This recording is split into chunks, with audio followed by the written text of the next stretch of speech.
sort of give his supporter base what they want. He keeps, catering to one party, one aspect, one faction of it, or one facet of the supporters, and sort of alienating another. And other day he'll turn back on that. It's just, I think that there's just such a terrible place, and I think after this we really have to transition to candidates that actually represent, but not only speak and tell us what we want to hear, but represent and act on, and embody the ideologies that better, the groups that they're representing. And because both of them are simply, Biden, this age of neoliberalism, where they're simply, giving this facade of really, really, progressivism, when all they are, they're left-leaning Republicans. They're just on the fringe of center, which this is on the fringe of center in this nation is not that great, because especially it's inherently capitalist nation. But I don't like where we're at in the election right now. But I think it's clear we got to go Biden. It's clear that after Biden and after that, we use that as a transitional period to completely alter and reimagine the landscape of politics, because it's unraveling here. Yeah, I mean, I think there is, a really good acknowledgement more than ever. And I think I'm definitely part of this acknowledgement.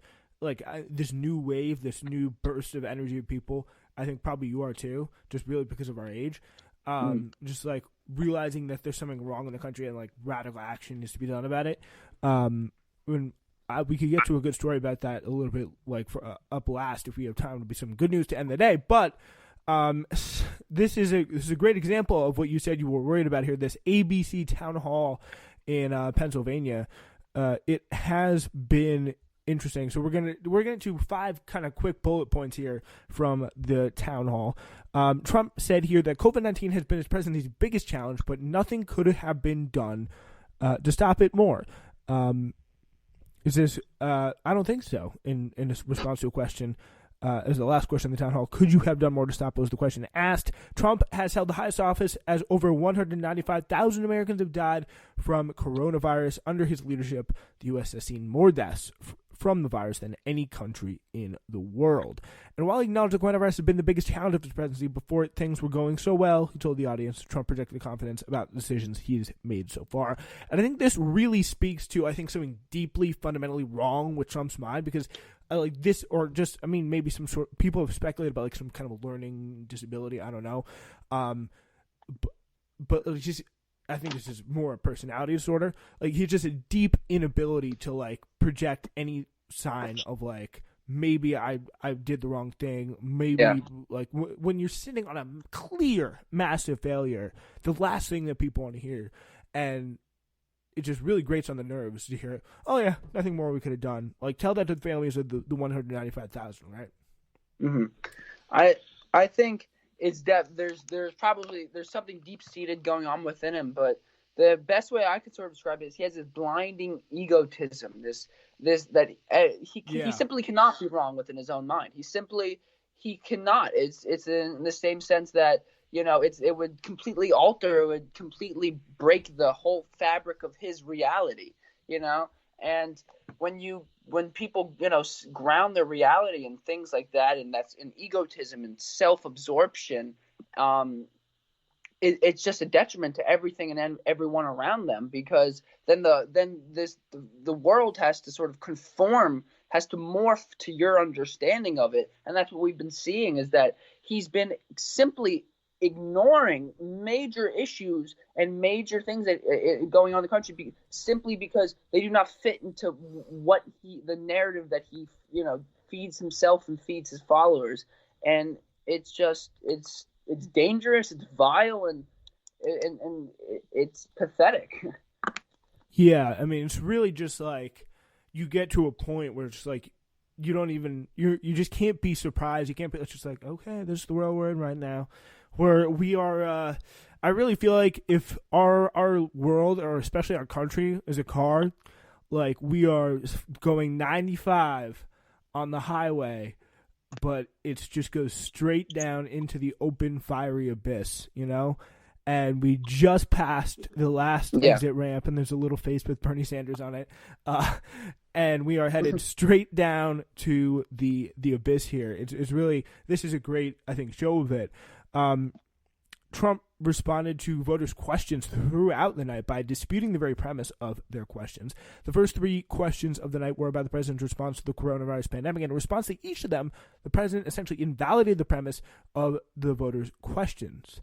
I thought you were doing a good job with the pandemic until May 1st. Then you took your foot off the gas pedal, said Paul Tubiana, a diabetic and conservative Republican who voted for Trump in 2016. Again, this is probably one of his core fan base people right here. Like, and even he is looking at the situation rationally. Is like, yeah, maybe you took your foot off the gas a little bit around May.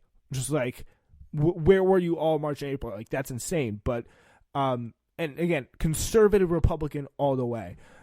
Why did you throw vulnerable people like me under the bus? Well, we really didn't, Paul. We worked very hard on the pandemic, Trump countered. How do you think, like, I know you're not like a body language expert here or like a psychoanalyst here, but like, do you think this is landing with people? Do you think this is like really, these kind of responses make a real difference in his kind of voters' minds? Well, there's a lot to consider there, because obviously part of what makes Trump so unpredictable and so frightening almost is that most of his supporters are come from almost a world that we are very unfamiliar with.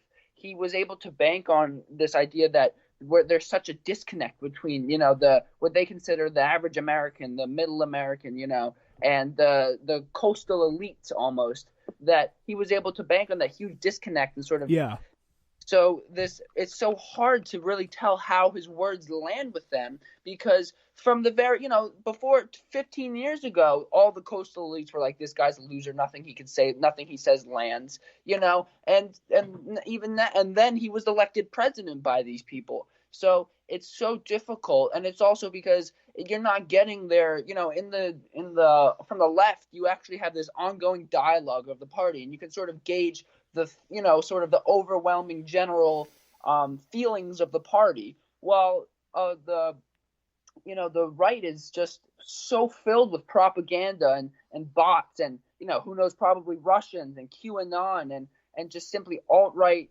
propaganda machines that it's so difficult to gauge on online and virtually this that dialogue, that how they feel. And we don't live in those places. There's, a actual geographic disconnect and sort of divide between us and his supporters and the core of his supporters.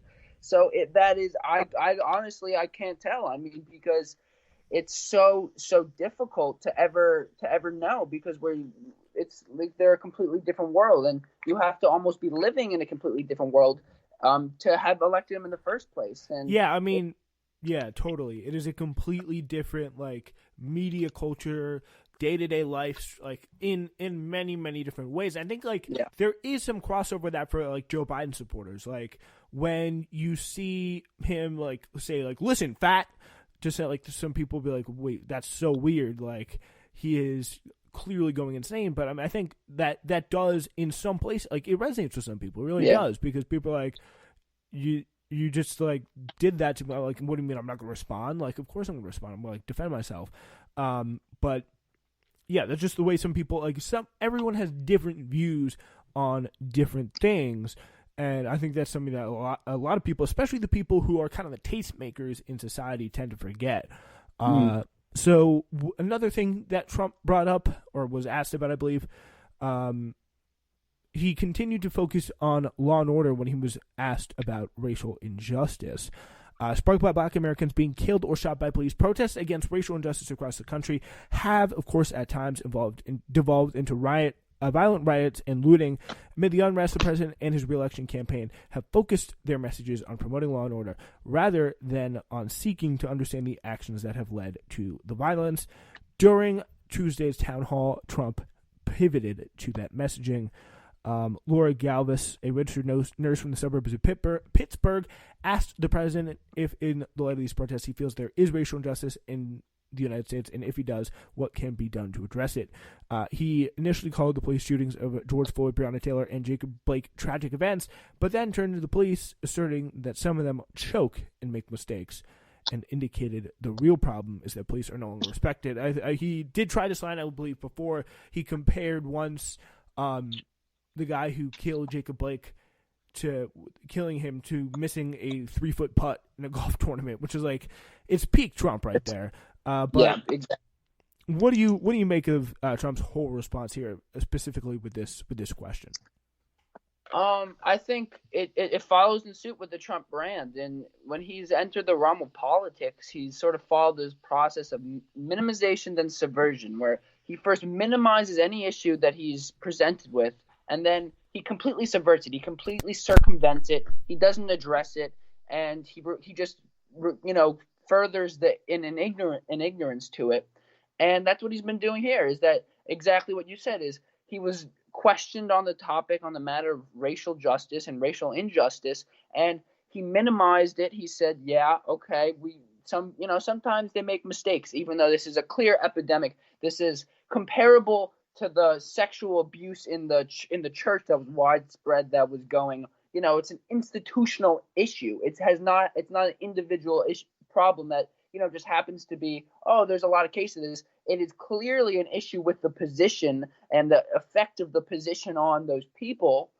and he's minimizing it as an individual issue. Individuals make issues sometimes, and a government can't change and try to prepare to fix individual issues, but they can at institutional levels. So at first he's trying to minimize it to an individual level, and then secondly, he's just talking about law and order. Yeah, of course we need to have law and order. They don't use the law to sustain order. They use the law to, assert power and sort of further define the power structures already in place in the country, whether it be racial, any sort of caste type system. They use law to sort of to underline, to really emphasize the lines, the distinctions between the different groups, the different hierarchy, steps along the ladder almost, rather than trying to create an order society. So he didn't actually say anything. He didn't actually address any issues, and that's to be expected.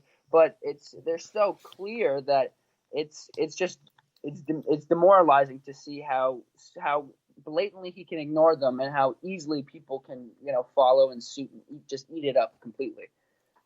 Yeah, I mean, you really see pretty strong examples of that. And I feel like that could almost be the theme of this. I feel like we come back to that a lot this whole show, just like the Trump absolute control that he seems to have over his supporters and so much that they do. Yeah. And all right, so here is another kind of constant campaign theme that we've seen a lot of. Stop me if you've heard it before. Trump is now claiming the current U.S. problems that are happening again under his total watch are the products of Democrat leadership. Yep. So this is a very, very interesting one.